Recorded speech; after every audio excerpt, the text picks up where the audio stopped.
know why you remind me. Do you remember that lady in the early years that had Gorimakpa? Who was that? She was weird. Who? She used to like skin her hair. Grace Jones. Oh, okay. I don't know why I just remember her. Maybe because of your look. I don't know. No, it's not going. I was walking down the street one day, and Frankie. I don't know where I'm going this morning. I don't understand. Honestly, good morning, my beautiful Jasirians. I hope your day is starting off well. This morning, we're continuing our conversations, our discussion around the renewed crackdown on content creators by the National Film and Video Censors Board. And of course, we've got some steamy hot topics lined up for you. But first, hello, ladies. Just this year. Yeah. You're just now I'm present. so into me. You know, hats fit you so well. You wear hats well, I must say. But now, your look is taking me somewhere I don't know where yet. It's just... I don't know why black, I remember. it's just... Like, I just don't know where. Maybe this is it your remains failed attempt at your tailor. See what the belt has become. A waist belt. Wow. Oh, okay. So be careful when you decide to copy Gen Z's outfits. You might end up like me, where a sash becomes a belt. Oh my God, I love that. Even I didn't see that coming. Honestly. Please, explain the history behind it. Do you remember Once upon a black and time- white dress I wore? There was a beautiful dress worn by our Gen Z body, Blessings Masugu.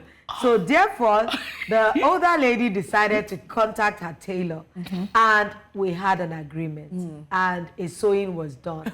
At the end of the day, the sash became... Oh, is this not the sash from the photo shoot? Yeah. I'm so late to this conversation. It's just now clicking. That's what I'm saying. I love you for this though, because life gave you lemon. And I made a lemonade. Yeah. Thank you. Congratulations. So if life gives you lemons all the time, won't you be tired of making? But there's so many people just think lemonade is the only derivative from lemons. No, you know, okay, you can actually have lemon oil, as in extract the oil of lemon.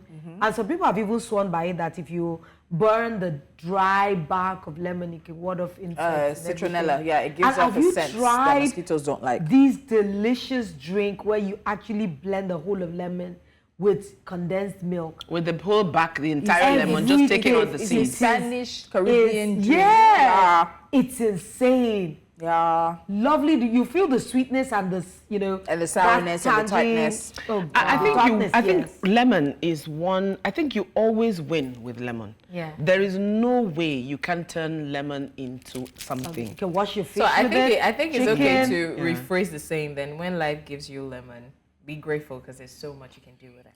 It's too long. It's not working. It was so easy to say when life gives you lemons, you make lemonade. You need to make it short and sharp. Keep When it life simple. gives you lemon. Make citronella. Wow. No, but there's so many.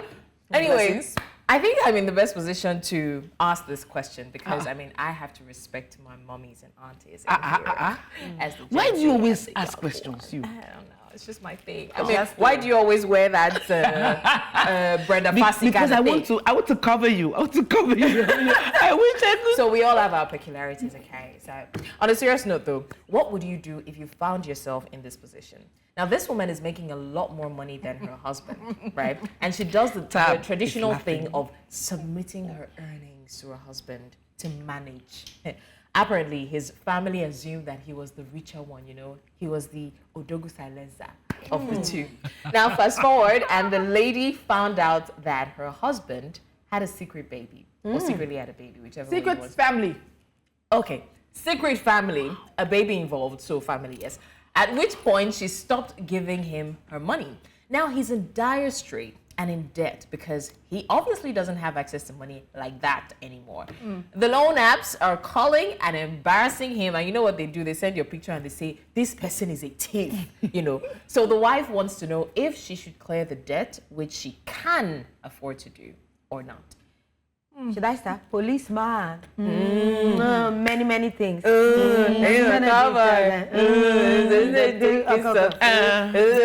me a workout.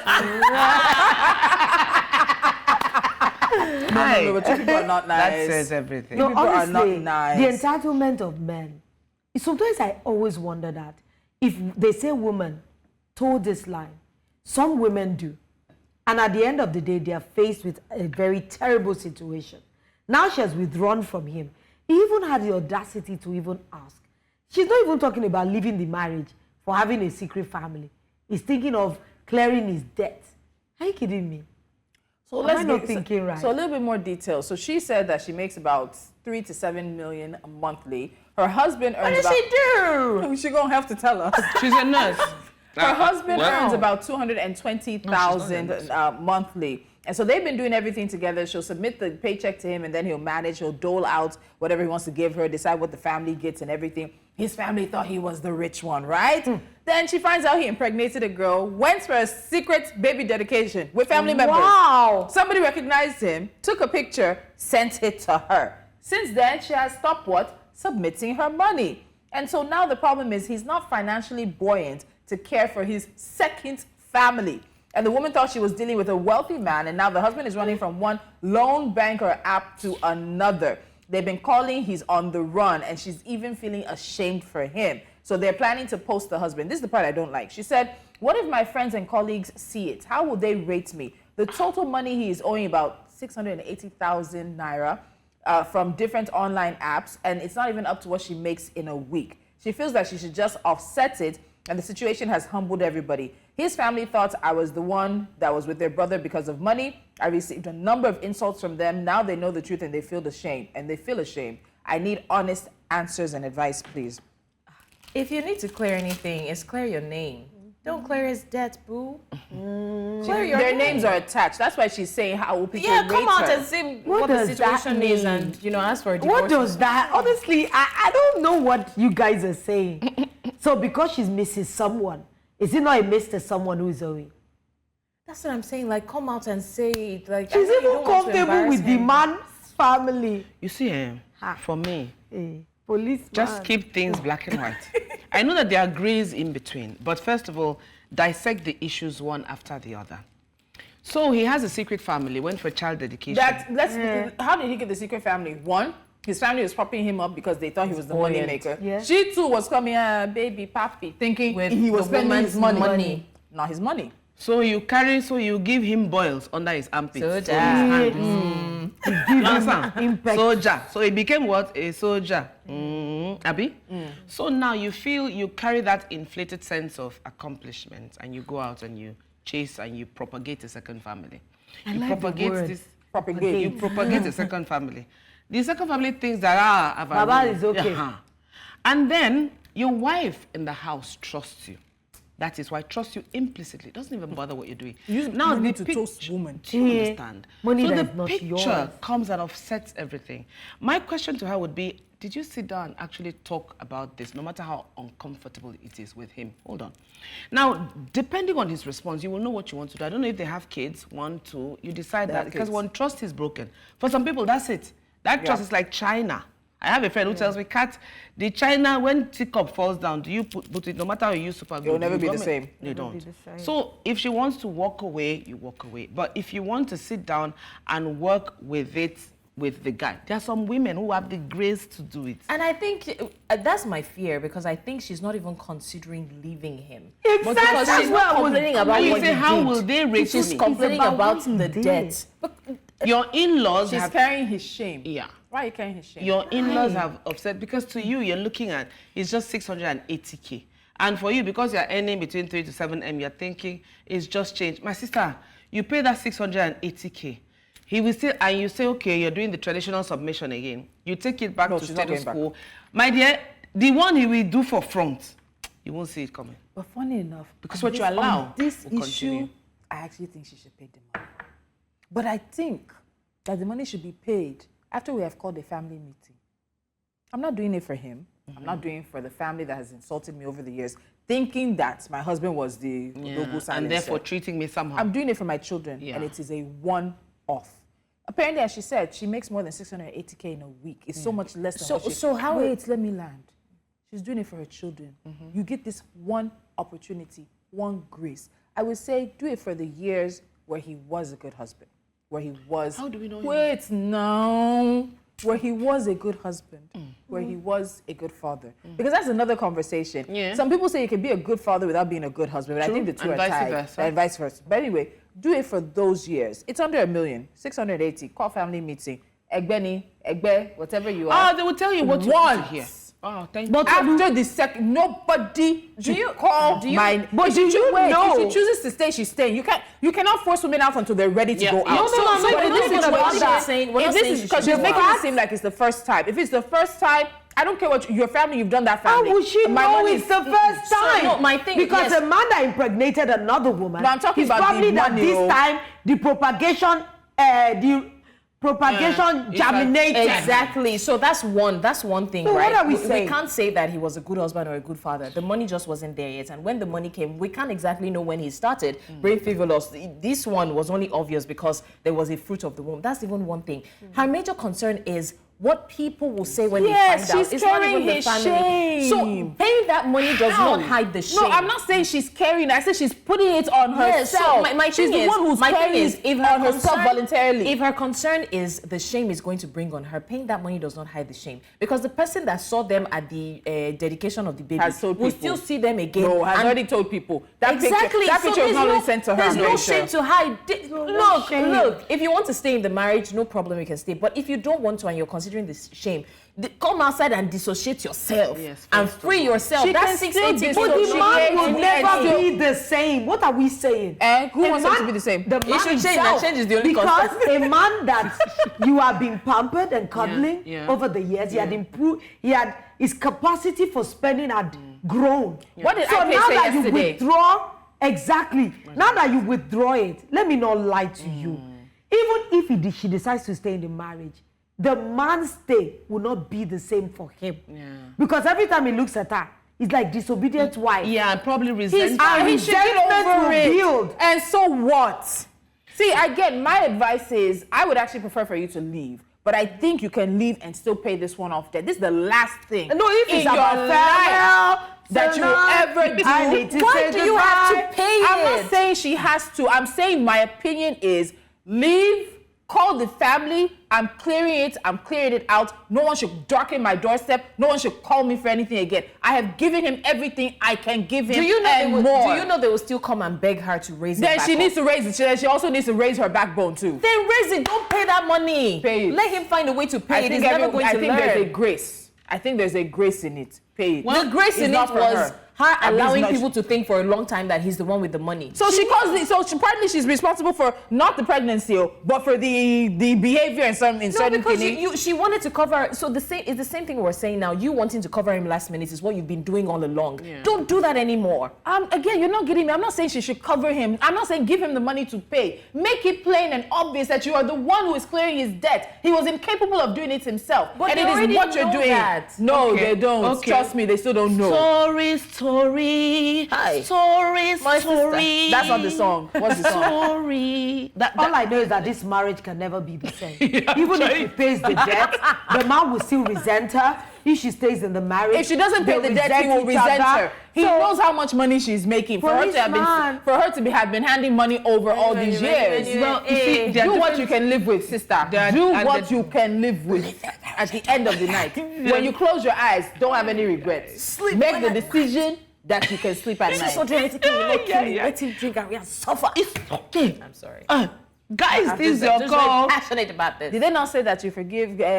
What does the Bible say? You slap 7 times and turn so they can slap 7. In this Lagos, in this I think Nigeria, my where father hears this. blood is I hungry. think you don't know this Bible verse. We Ah. don't. No. Did he say the Bible didn't say you should slap? They said you shouldn't like retaliate, maybe with a slap, but you can blow. Because The Bible did not mention before we anything go blow or punch. Do not I'm just saying, extrapolate. like, Do not extrapolate Don't retaliate the with a words in the slap. Bible. It's just like saying man shall live by bread alone, but there's more, there's beans and The things like that. saying did not finish that. Before we go in the break, tell us to sneak this in. Can you What imagine is how this conversation had descended us on this table? Madam, run for your dear life. The back of your heels should do what? Meet the back of your head. But I still believe she should pay. If it's your But ladies, you know what I even should me be- that I'm the side chick at home, I'll still do juju to you for destroying my Ladies, husband. do you know what I Guys, think? Do you okay. know, wait, I'm sorry. Do you know what I think we should be doing on this table? When there's an issue like this raised, right? The next time someone reads out a tweet or something and they ask, what should we do? We'll say, you pay the money. You that you read that tweet. Don't disturb us. Since you can carry it on your head, pay. So look, I use words like extrapolate, and this one propagate on this. We're helping to expand your English vocabulary. Yeah. Extrapolate. Guys, please. once Yes. again, welcome to what? Welcome to Jasiri. Seriously. This is where bold conversations take place. But for now, we're going to take a very short break. When we return, are we still talking law and entertainment? Yes. Wow, guys. We've got so much more in store for you because coming up after the break is a brilliant, funny young man who's found the perfect marriage between law and entertainment. Stay with us. Jasiri will be right back. You don't want to miss this one. No. Welcome back to Jasiri. We're streaming live on our social media platforms at News Central TV. Now make sure you're following the conversation and using the hashtag. Yesterday, we touched briefly on the information that's been flying around about plans to regulate content creation in Nigeria by the National Film and Video Censors Board, NFVCB. Today, we want to talk to someone who fits into two pockets. He's a lawyer and a digital content creator who cleverly delivers legal information in a humorous and relatable way. He'll be joining us very shortly on Jasiri, but in the meantime, we're going to lay the foundation for this conversation. Ladies, remember that we had the head of the NFVCB, I can read it when I'm looking at the prompter, NFVCB in the studio, Shaibu Hussein, and he spoke a lot about a number of things, moving from censorship to classification, and all of that is coming into play. And also, we just heard recently about now there's monetization for one of the biggest platforms as well. I remember Nadu being here talking about you guys should be prepared for what happens when the monetization comes into play. Overall, when we look at attempts to regulate things in Nigeria, we're all in the industry. We've had, three of us have had run-ins with NBC. We've had run-ins with NBC. Does regulation really work in the context of looking at what is bad versus an attempt to sort of stamp down on freedom of speech or opposition who's able to garner some following or whatever it is? Do we do it the right way? I think that's really my first question, well, as we wait for our guest to join. I think my thing, we had a guest some time ago, I can't remember his name, but he said something about regulation or classification being subjective. Because there's always this bias, right? There's a way that a person who is a Muslim would see, let's say, indecent dressing. And there's a different way that a person who is a Christian would see. So there's always that bias. That's my only challenge. If we're regulating it, there has to be standards. What is the context? What is the what is the circumstance surrounding this this law that you've put down? Okay, how do you classify indecent dressing? How do you classify a promotion of some certain things? So if that bias is not there, then yes, I believe that the regulation can work. But with setting biases, and truly everybody has their own bias. But the thing for me, when we're even doing classification, because of the peculiarity of the times that we're in, content has to be carefully looked at. Because regulation now, we need to know the scope. We need to know how wide, what qualifies. Because it cannot be every time you and I go for hangout and we're posting content as real that we have to seek regulation for. Because those are the things that will be the nitty-gritty areas, the devil in the gray details. areas, those little fine line, the fine print. That's what I always say in Nigeria, that we're in a rush to put out a law.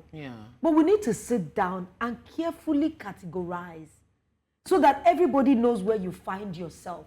As it is now, there's a lot of speculation at how wide is this net going to be? Is it that this TikTok we dance in the studio? We could be dancing it in decent clothes, and we could be dancing it in decent clothes. So would that qualify for regulation again? So there's so many naughty areas, honestly, because it cannot be every single content. Do you know sometimes we might just decide to do, Tolu walking. It's already dramatization. Yeah. Maybe, you know, there's been a lot of times we say we want to do content of everybody walking in, sitting down, and we're acting out. So how are we going to be thinking of seeking regulation? Or they're going to say, okay, if it involves 2 or 3 people, it involves 4 people here. So there's so many things that are yet to be carefully separated for us to really know what is the scope of this thing. So that there's no bias and there's just a straightforward regulation. You know that, oh, if this, you fall into this category, it's a drama. I think in addition to what you've said, Lolo, I think it's not something that will happen overnight. First of all, a board has to be created. I know there's the board board, that one. There's that one. But I think there has to be, I don't know, stakeholders, what do they call them, people who sit down. And what Lolo has said, you need to specify. You need to streamline. There are so many things. I'm sure we know skits, but I'm sure that now there's a new term of maybe quasi skits that are not quite skits. But so everything has to be documented, streamlined, and looked at properly. Aside that, how dedicated are we? How disciplined are we as a people? How organized are we as a people to actually sit down, make sure that we see this letter A, they say paso a paso, step by step, A before B, before C, before D. How we are not, listen, I will say it out there for free, we are not a disciplined people. We have a problem being organized. This is a fantastic, if it were within I would love to actually sit down. It's like sitting down and sorting through scripts and saying, okay, this should fall under this umbrella, this should fall under this. It's an exciting process. It can be done. But if we finish doing it, we are the quickest to bend the rules. They say what's doing us is spiritual. Wallahi. No, this is just... It's our village people. Meanwhile, we're the village people. Listen, why are we... You still have people at the back who will try to shortchange. You still people at the back who would try to just cut corners. In as much as we get all these rules and regulations done, because we need them. What's out on social media? I don't know whether you guys, you're saying in this sense, is nakedness that's out on I want to add 2 things to that, or 3 things. So I was coming this morning, I was hearing somebody talk about regulating social media, and he was talking about women on social media being vulgar, which lends itself to what Blessings was saying in terms of who defines what it is. Why are you focusing on women being vulgar versus vulgarity point blank on social media? That's 1. 2, in regards to this, it's also about music videos too, which is interesting for me. Most music videos in Nigeria are supposed to be 18+. They're usually supposed to be on platforms where you should only be able to access them on 18+. I know YouTube, you're not supposed to be on YouTube if you're not 18. It asks you for age. Even certain content, if I want to watch now, it'll still tell me to reconfirm my birthday because if you're a young child minor, you're not supposed to be watching. There are TV stations that are adult TV stations that will play this content. But if we're now doing all this, not censorship, all this classification that requires them to change it, what happens to what is purely, intentionally adult content? What are we doing to ensure that minors are not accessing the content? Some of the content is going to be adult. It's going to be risque. That is what it is. And then I also want us to add, there is a lot to it because I was just hearing this morning, and I don't know how this story skipped us. Did you guys hear that a Unizik graduate escaping a pranksker's tricycle robbery fell, hit her head, and died? So because they were doing a prank robbery, this young girl fell and died. She was a fresh graduate of the Department of Quantity Surveying, Ifunanya Miracle, lost her life during an attempt to escape a yet-to-be-identified prankster's robbery on the premises of the school in Oka in the area of Anambra State. Now, it was a friend of hers who spoke about what was happening and was also involved in the robbery, sustained varying degrees. She's a POS operator, and they said, your money, your life, or something like that. And she ran. She ran. And it was a prank. And she fell, and she hit her head. She was hospitalized, and she died. And it was a prank. There's so many lines that people cross these days, honestly, in the name of prank. I've seen women run and their clothes are up in the air because it was such a scary situation. And somebody turns around and says, it's a prank. It's a prank. I've seen one of these content creators beating Blue Black. Yeah, because of this pranking. The pranking. So there has to be a line, but those are the hard work that we that are the regulators or the classifiers have to do, because everything is so interwoven and interlocked. Yesterday, before we go to that, our guest is joining us via Zoom now. Okay. So let's bring in our guest, Timi Agbaje. He's a lawyer and digital content creator, and he's joining us via Zoom to have this conversation. Hello, Timi. Good morning, everybody. Good morning to you. Morning. We heard that is some spiritual things happening on Lagos roads. Yes, I'm so sorry. I'm super sorry. I don't know my way around this app yet, but I hope I'm connected to you guys. I'm so sorry. I really apologize that I'm not able to make it physically. I'm actually close to you, very, very close, but I wouldn't like to take the show to a lateness. I'm just so sorry. I take responsibility.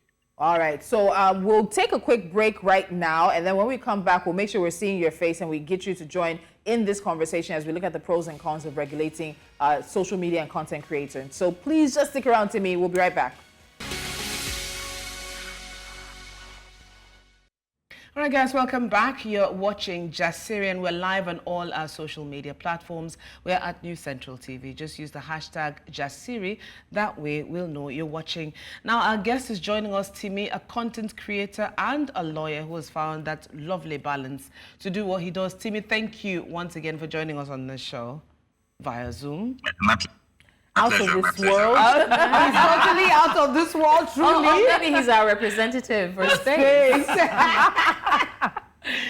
Now, Timi, I'd like to say shout out to Lolo. Lolo, good morning, ma'am. Timi, I do not take this as you have visited the show. Absolutely. You will come physically. Yes. That was an attack. When Yes, you come I owe you one. I owe you one. I owe you one.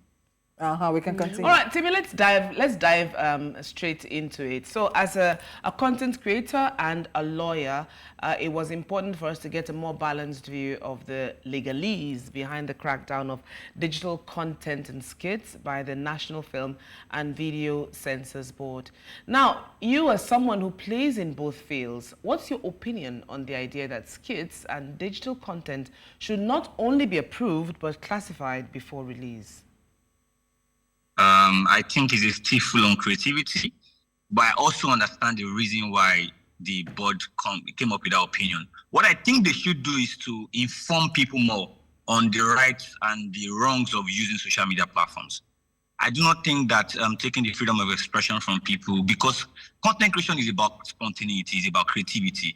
Imagine before you do a skit, you have to take your skit and your ideas to a board to approve it.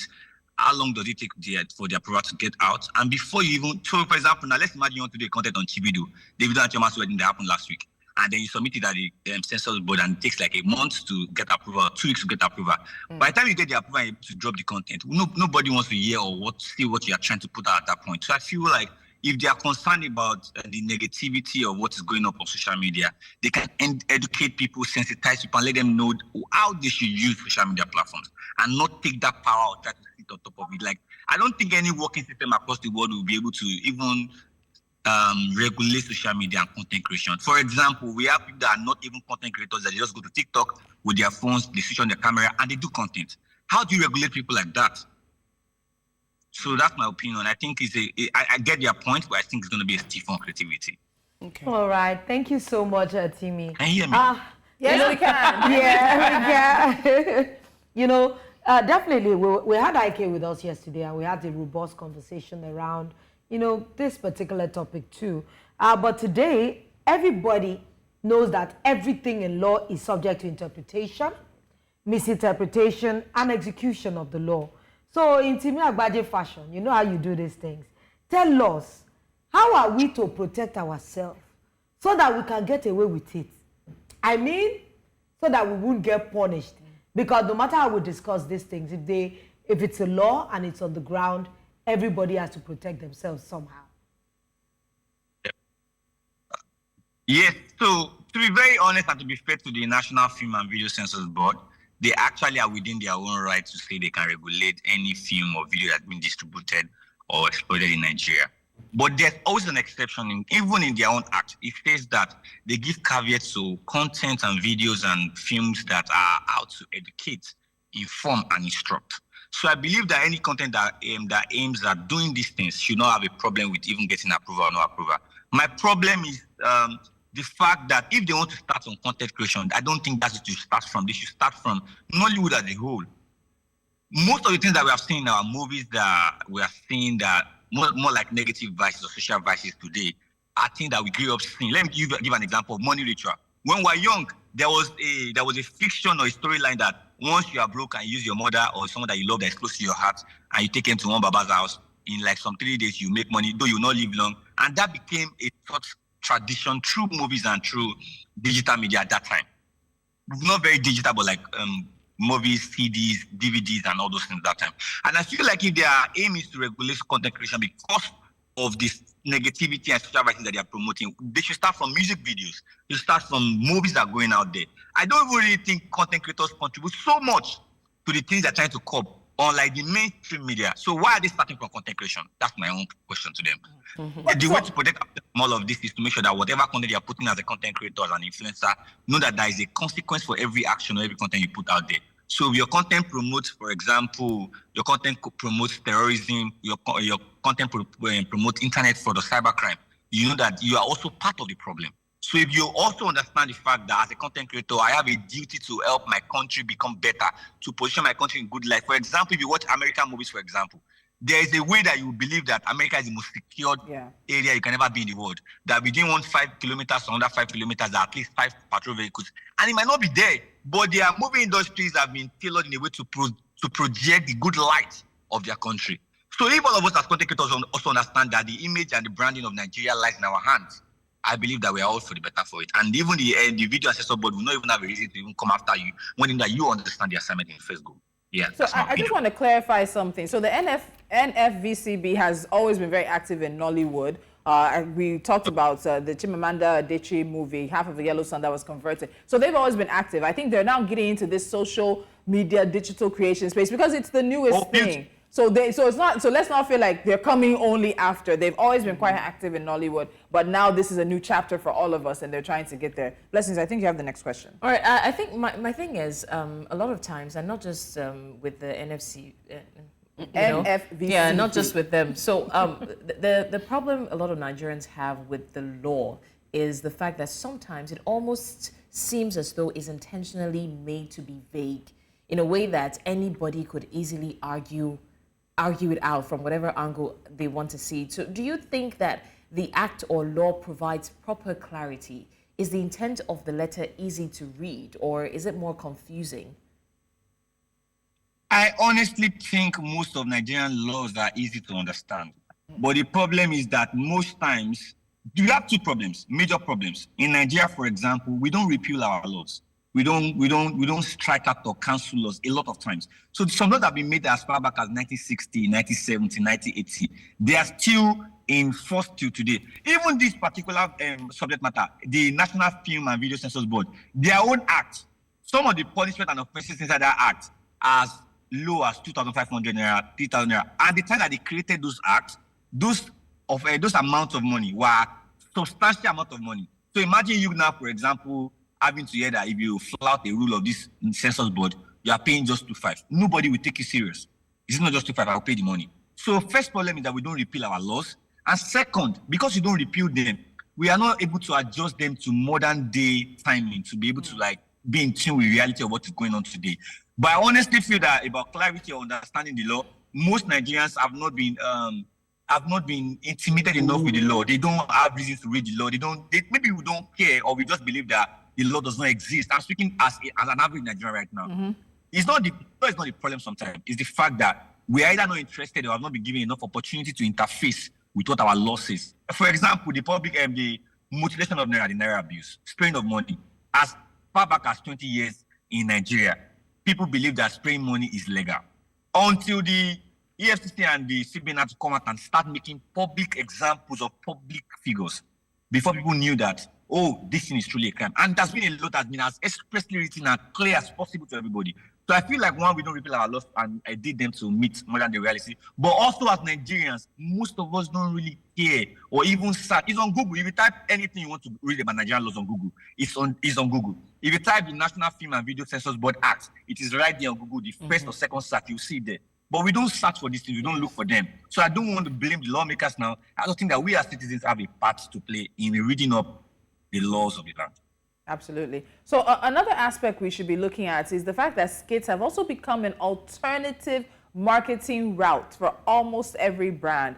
Is this type of content also going to be subject to classification? How are we going to start seeing this move also in fact impact influencer marketing and people like yourselves, Timi, because you know you might be caught in this trap. And I ask that to say, there's one thing about doing a skit, original content, but then when you want to advertise for a brand, and let's not forget that there have been attempts to actually, is it tax digital media or tax content creation as well? If the NFVCB and the person attempting to tax work hand in hand, every time you bring a brand content, they have to pay a certain amount. Do you see where I'm going with this, Timi? What do you think?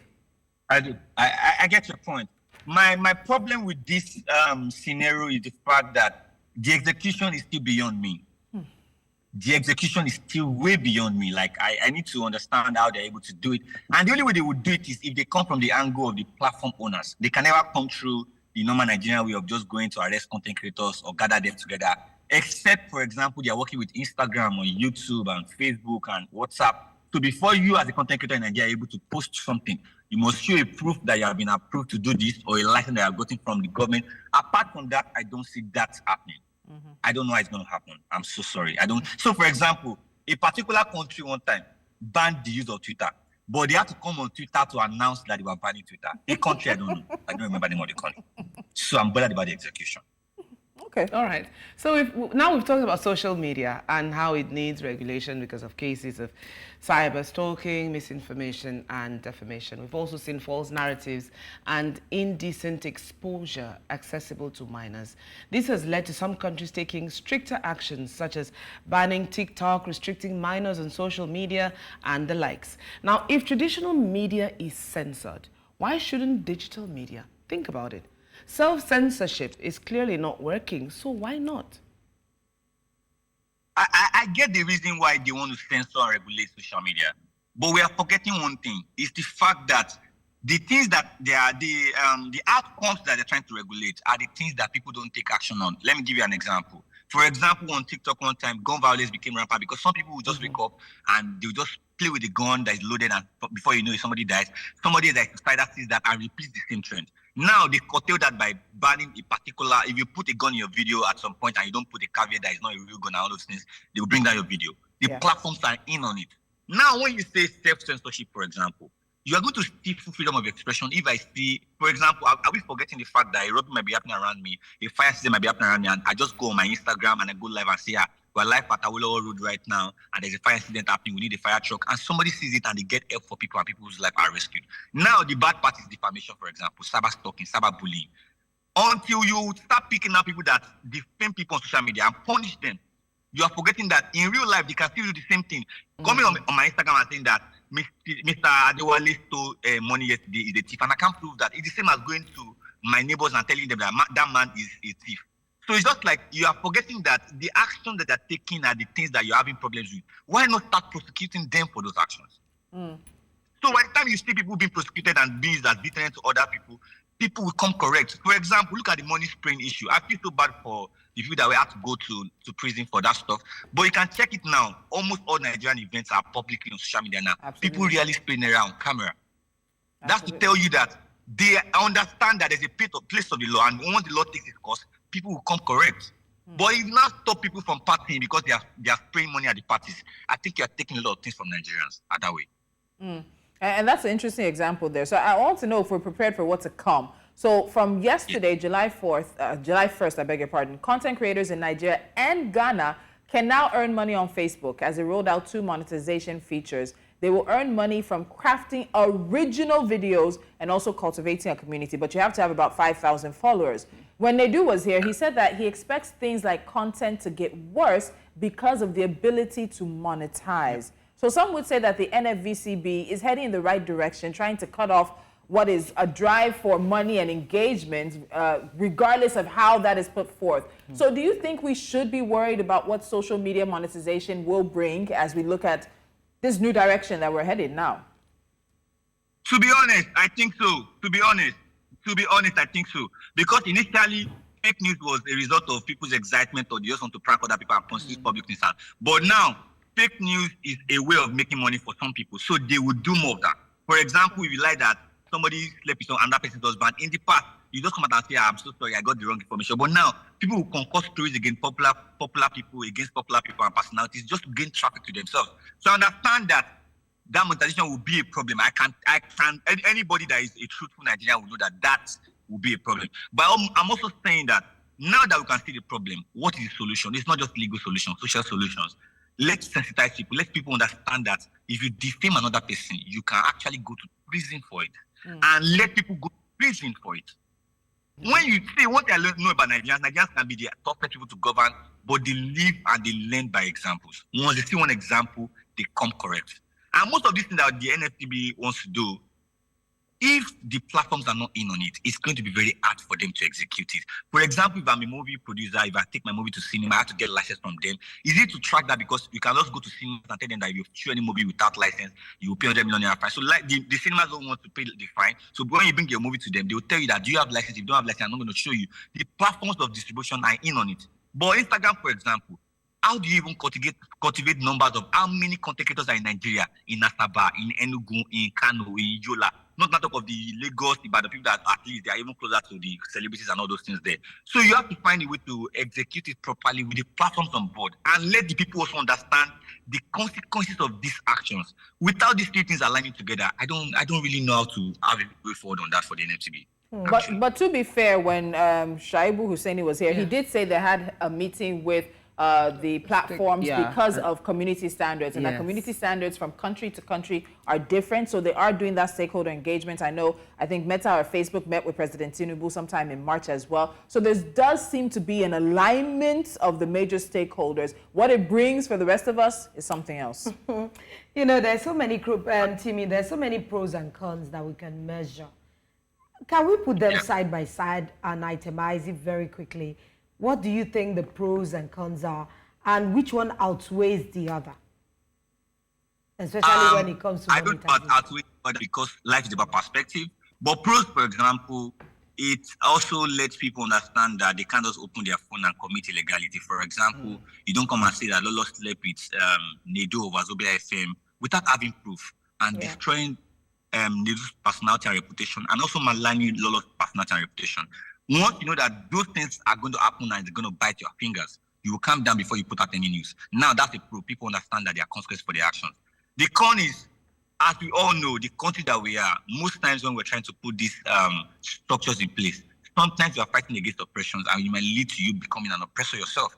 So the moment you think that you regulate social media also takes away the freedom of expression of the citizens, that they cannot be able to bring public office holders to accountability and ask salient questions. Somebody said it stole 200 million. For example, I saw a video on Instagram yesterday. I have not confirmed the veracity of the news, but the governor of the state said he paid 100 million naira to clear the gutter of an area in the state. Very ridiculous. 100 million naira to clear a gutter. Ideally, people should be able to question you and ask you, but when you bring regulation now, you bring all the structures and all of that stuff, people won't be able to question what you're doing and even bring it to accountability for the post that you swore to come and serve. That's a con. And if you agree with me, in Nigeria in the past few years, that's been a very major problem, accountability. Now, I don't know which one outweighs the other, but I know that there is definitely pros to it and there's cons to it. To be fair to, I saw a content one time, like I think last year, the child abuse in that video, I could count many instances. They used a baby of not up to 3 years old, and they tagged her as a prostitute inside the video, and the guy took the baby inside the room, locked the door, and they put sexual sounds. It was wrong on all levels. If a regulation is in place, videos like that will not even make it they will not even make it to the public in the first instance. So that's another pro too. The rights of people are protected. And when you see a video where you molest a child, it gives ideas to younger people that are not able to tell the left from right that, oh, maybe this could be a possibility. Maybe this could be fun. They try to chat around them. And before you know it, child abuse goes on the rise. Rape goes on the rise. People assault people penetrate children that should not even know anything about sex until 20 years after they have been given birth to. So I feel like there are pros for it, there are cons for it, but I don't know which one outweighs the other. I know. Thank you. Okay, it's heavy. So Timi, we want to move to something a little bit light. I don't know if it's light, but it's a good thing you're here because this is right up your alley. Timi, stick around because right now we're right into hot topics.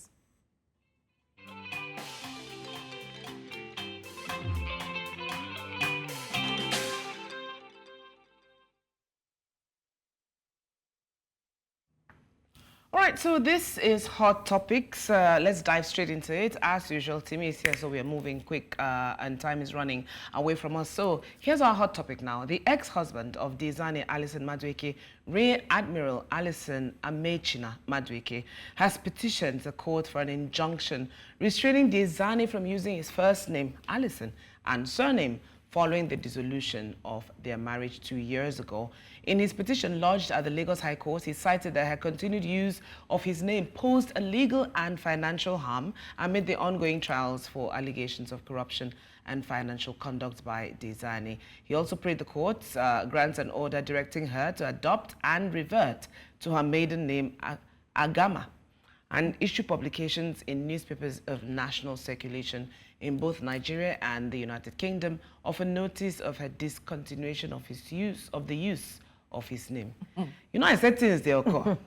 So now he's uncomfortable. Timi, because we do not have time, and I've been seeing this ongoing debate on social media about ex-wives keeping husbands' names. So I really need you to educate people. After a divorce, must a woman change her name back to her maiden name if she doesn't want to? Is there any customary, statutory, or legal imperative that makes it that a woman should? As far as I know, no, but you're the lawyer who's joining us. Can you hear me? I think your voice went down a minute. Can you hear me, please? Yes, we can hear you. Okay, good. So if I get your question correctly, you are saying the legality or otherwise of a woman keeping her ex-husband's name after marriage. Well, there's no law that says that a woman must, by force, take the name of her husband upon marriage. And there's no other law that also says that a woman must not change her name. So if, for example, if a man feels like his name being on a name or whatever document that she has brings discomfort or some sort of evil to his reputation, if he has valid reason, I'm sure that the court will grant him that, and they will give an injunction that the woman should please desist from that. And if the woman has a better reason too, the court will listen to both parties. But there's no law that says that it's a matter of, it's a must that you must change your name to your husband. It's just, I think it's a matter of custom and tradition that when a woman marries a man in Nigeria, she leaves her family and everything that she holds on to, and she practices that. If the woman chooses to want to keep her name, for example, some women even keep their father's surname and their husband's surname, and they even arrange their father's surname first. If they agree, if the parties are fine with that, the law has no issues with you. Whatever you decide as what will be your standing orders in your marriage, so be it. Just don't cross the law. That's all. That's really interesting. Very interesting. So, in case, I would like to ask the ladies, what do you think would have a woman keep her ex-husband's name after they divorce? You know, we spoke about even just taking the name, but now this is the flip side of it in terms of keeping the name after you've divorced. I did that. If you've made a name in your career and your brand with your husband's, I think that's first of all a base for keeping your husband's name. I did that, and that's just basically because I was married when I started building my career. And some people just drop. I had been using it. I'd never used Oluyole for anything beyond school. After school, NYSC was the last time I would say. What's your maiden name? Oluyole. If somebody said Omotunde, I would not know who you're talking about. You would not know who I was. So when we did get a divorce, I don't even think it was something I prayed the court for. It was just something that I asked of him, that would it be a problem? And he said no. And I think also women who have children, and I've even seen a situation where a woman has remarried, but because they were not planning on having kids and her kids still had her husband's name, she kept that one so they wouldn't feel like she was leaving them behind because she was creating a new family. Yeah, absolutely. So Timi, we know that you owe us an in-person visit to the Jasiri table. Lolo has laid down the law on that, and we expect you to follow the orders of the court. Is that correct? No problem. No problem. As your lordship, please. Thank you so much, Timi Agbaje, for joining us. We look forward to seeing you live in person right here on the table. Thank you. No problem, no problem. Thank you so much for having me. Thank you so much to Lolo. Thank you to the host of the show. Thank you to Madam Fuki. Thank you to everybody. I'm so sorry I can't see everybody because I'm still new to this app. I owe you one. I'll be there on this. Definitely. Please make sure you come bearing gifts, no empty hands. Thank you. Thank you so much, Timi. And to continue Timi's vote of thanks, thank you to the ladies, thank you to the gentlemen, thank you to everybody, thank you to our producers, thank you to the viewers. That's all we can take today on the show. Thank you so much for watching. And if you don't want to miss more stories, more gists, more hot topics, then stay tuned as we'll be back tomorrow, same time, in the place. studio. For myself and the ladies, bye. Same time, same place.